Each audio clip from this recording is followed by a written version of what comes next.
Hi, I'm Rowene Weems. I'm the curator-director at the Homesteader Museum in Powell, and I couldn't be there today, so I am talking to you and via this movie, and I will try to do my best in answering some questions that Sheila has given me to answer.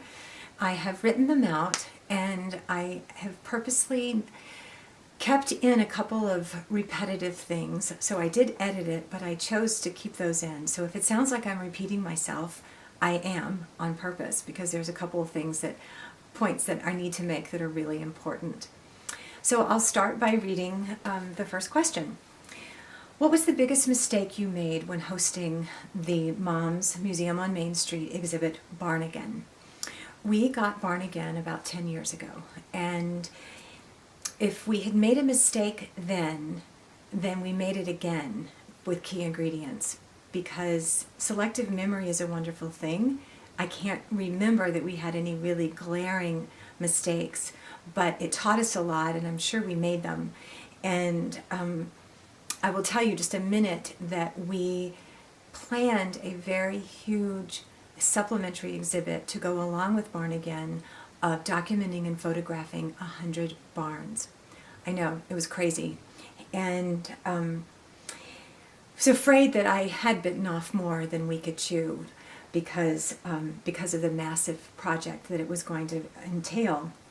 However, we couldn't have done it any other way because we couldn't leave anyone out. Once you started finding and recognizing all the barns, and I think all of a sudden they seemed to appear out of nowhere, but because we were so focused on it, we couldn't leave anyone out. So once we started, we had to do that. It was a massive collaboration among the community. We had local photographers, we had NWC, the Northwest College Graphic and Art Department involved. We had local farmers, we had the ranchers, we had the University of Wyoming Field Studies group from the American Studies program. And it was intense, and yes, there were headaches, but ultimately it was so rewarding and so well received by the community and the audience that it would have been a mistake to think that we couldn't have done it. So with that being said, we will go on. Next question is, what are the top 3 things you learned from hosting a mom's traveling exhibit, Barn Again, that helped you do a better job hosting key ingredients? Well, probably number 1, it was learning from Barn Again that the mom's exhibit, the Smithsonian exhibit, is sort of like the stone in stone soup. It is the impetus for so much. It's excellent information, it's gorgeous photographs, and it creates an amazing amount of energy to gather people around for all the other events. And it has the ingredients of pulling everybody together. But I think that what we've learned in both is that the supplementary activities that you do around the Smithsonian are equally as important and garner as much excitement as the Smithsonian itself. So you just have to go with that. And so in that light, in my old age, I have started to think that maybe keeping it simple is better, which I really do agree. But if there is a way with a mom's exhibit, however, I do still think you need to dream big and plan big, but within those plans, keep it simple. Dream, have a good brainstorming session when all those dreams of what might be possible can get out on the table, and then simplify it. You can fine-tune within the limits of your community, within the limits of your committee, and with also your strengths.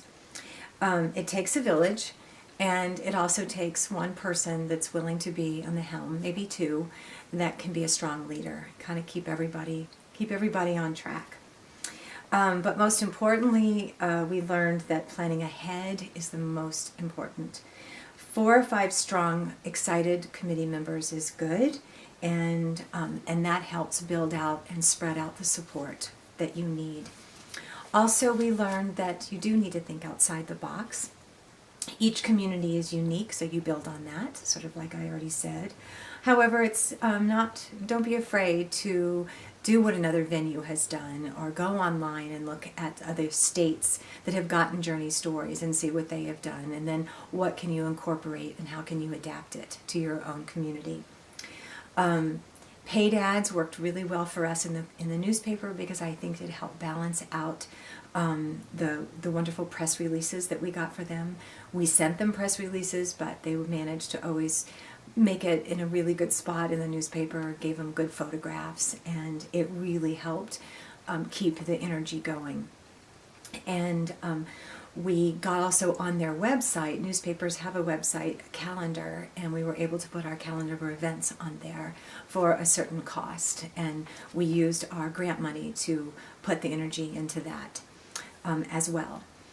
For Barn Again, I already said we actually did that one big exhibit, so we didn't have so many calendar events every month because there was so much work involved.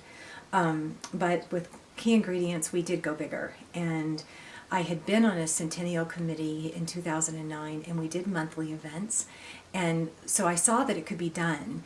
And so we went for it. We went ahead and tried it. And this year, with food, there's so many different elements of food that we could tap into that it was a perfect topic for that. With Journey Stories, maybe it isn't as big of a topic that covers two other grounds, but that remains to be seen. So we set a calendar of programs and exhibits and events the December before Key Ingredients arrived. So we were able to start January with a panel discussion, and I'll get more into that in a minute. But you can't be too over-prepared. Also, we learned that people loved bus tours. It was probably one of our first bus tours that I have done here. I've been here 15 years, and they loved it. We did 2, and so we decided we'd do another one for Key Ingredients. For the barns, obviously, we went to all the barns that we could, and with Key Ingredients, we went to local farms and gardens and greenhouses, and learned about the agriculture around here. So next question is, what was your biggest mistake and regret and challenge in hosting the Key Ingredients? Number 1, I wish we had had more space for the Key Ingredients, because we put it in our gallery, and prior to that we had our kitchen exhibit, and the kitchen exhibit would have complemented the Key Ingredients exhibit just really well. But because of space, we had to take out that exhibit, and we were able to leave some things on the wall, so we had more photos that were local and local families, and things that harken back to some of the historic photos, as well as some of the items, a stove and things. So, adding some tactile things along with the Key Ingredients was important, because it is freestanding. And then another, I do have a regret. I think that we could have had more school involvement. When we had Barn Again, we had a school teacher on our committee, and so she really helped bring in some of the things we did, which were, like art projects and things having to do with barns. But this year, or at least maybe with the standards, they're not getting out as much, they're not doing as much. We did have the high school home ec department, but I think that possibly going straight to the principal, or even the superintendent of your school, and give them and show them the teacher's guide and things that could garner the support from the top, because at least in our community, everything has to go through them now, and it used to be where you just go through the principals and the teachers. So, one last thing I regret is I wish I had taken more pictures of people actually eating. That's kind of a hard thing to do. It's hard to get an attractive photo of people with food in their mouth, but I think I could have maybe gotten more of the actual food even. So, something to think about. Next question, what are the 3 best favorite experiences to come from hosting Key Ingredients? And that is, that's an easy answer, because my favorite thing was the fact that there was so much collaboration and so much community excitement. We had the county, which we have a 50 to 60 mile radius. We got a lot of people involved from different communities. We had excitement from the community, the support, and the increase in visitation. And then, of course, our local newspaper. They were wonderful, and I feel really like they really helped keep things going for us in terms of the energy. Next is, what are the most important things that you could recommend that for preparing for journey stories that you should do? Well, I again would say dream big, plan well in advance. See, I'm repeating myself. And then plan subcommittees and build on your people and your community's strengths, which I'm also repeating myself, and be creative. Don't be afraid to ask for anything. Keep good records, and keep a scrapbook, or at least save everything for a scrapbook. But if you can do the scrapbook ongoing, it's going to be a lot easier, because we didn't. So much was going on that we're now just starting to put it together, and it's a pretty daunting task, but we will do it. Start a PR campaign early, and also make sure it includes radio interviews and a Facebook page. I think our Facebook page was important. It wasn't like there were a whole lot of, hundreds of viewers, but it still kept us being able to stay up with all the activities without having to pay for it for our web hosting page for our website. But if you have a good webmaster, then certainly you can do it on your web page.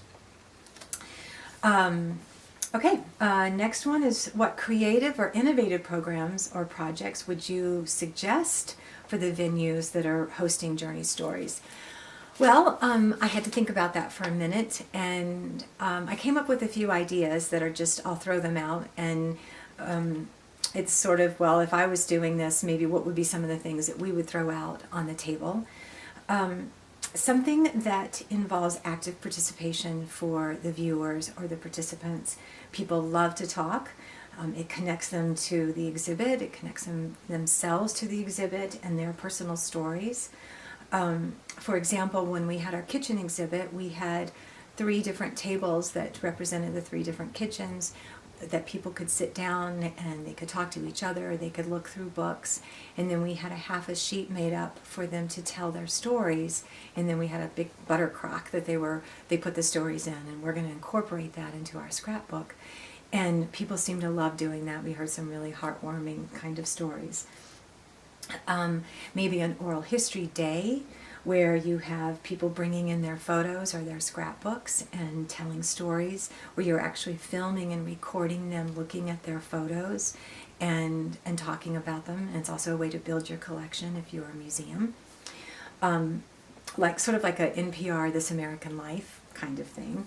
Maybe even a grandparents' or grandchildren's story time, where you have the grandparents telling the younger generation stories about their lives. And panel discussions have always been really popular in our community, and we have done them for every mom's exhibit. And it generates a lot of discussion, having 3 or 4 or 5 different people giving their viewpoints.